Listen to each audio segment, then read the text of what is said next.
Students, now let us look at some of the characteristics of a single channel, single server, single phase queuing system. The single channel, single phase queuing system, it is one of the simplest form of queuing system and one of the most widely used around the world for modeling different queuing systems. उसके लिए एक जो है सबसे simplest form है और सबसे ज़्यादा famous form भी है. Now let us look at the parameters which are used in this single channel, single phase queuing system. So what we have lambda. Lambda will actually represent the average arrival rate of the customers. Mu, it will actually represent the average service rate by the servers. Server का जो है वो average rate कितना है? Obviously it would be a single server and a single type of a demand source queuing system.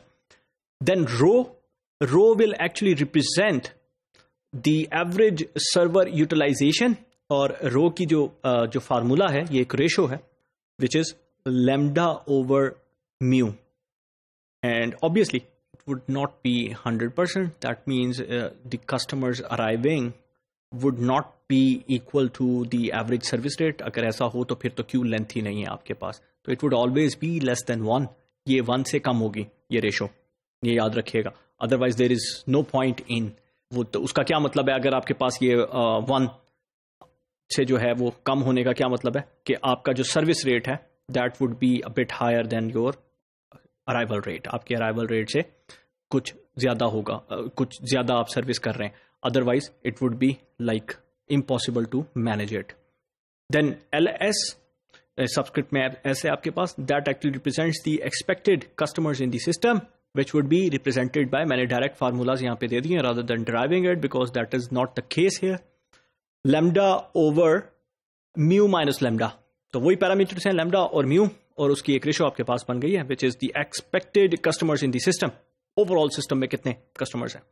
Then LQ से मुराद उस Q में at that specific time वो डिफरेंट है, वो आपके पास है.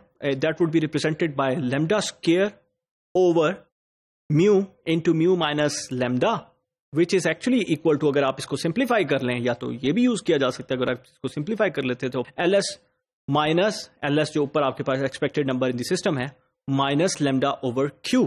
तो डिफरेंस क्या हुआ दोनों में? अगर आप इस फार्मूले पे गौर करें तो LS actually represents the expected customers in the system minus lambda over mu which is the average server utilization. तो इसका क्या मतलब है? क्यू में आपके पास जो सिस्टम में expected number of the customers in the system से मुराद ये है कि जो इस वक्त जो कस्टमर सर्विस हासिल कर रहे हैं including those customers with the Q customers.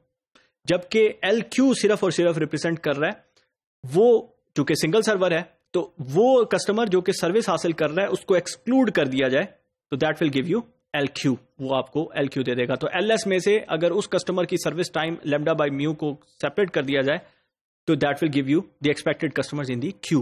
Then WS, it actually is representing the expected waiting time in a system, which would be LS over lambda. आपके पास I into mu minus lambda था जो कि LS over lambda की form में आ जाएगा. Then WQ actually represents the expected waiting time in queue. ये फर्क वही है expected waiting time in system और उसमें. तो यहां पर आपके पास क्या आ जाएगा? It is actually, अगर आप इसको सिंप्लीफाई कर लें तो LQ अगर आपने फाइंड किया हुआ है तो उसको डिवाइड कर दे lambda पे. अगर LQ नहीं फाइंड किया हुआ तो then it would be lambda over mu into mu minus lambda. Then the probability Pn, which actually represents the probability of n units in the or n customers in the queuing system, it would be represented by lambda over mu power n. अगर 4 होगा तो ये power 4 हो जाएगी into 1 minus lambda over mu. So students, we have seen the different parameters that will actually represent our queuing system. In our coming session, we will see the example जिसमें हम single channel, single phase queuing system को जो है वो इसके characteristics को discuss करेंगे detail के साथ. Thank you.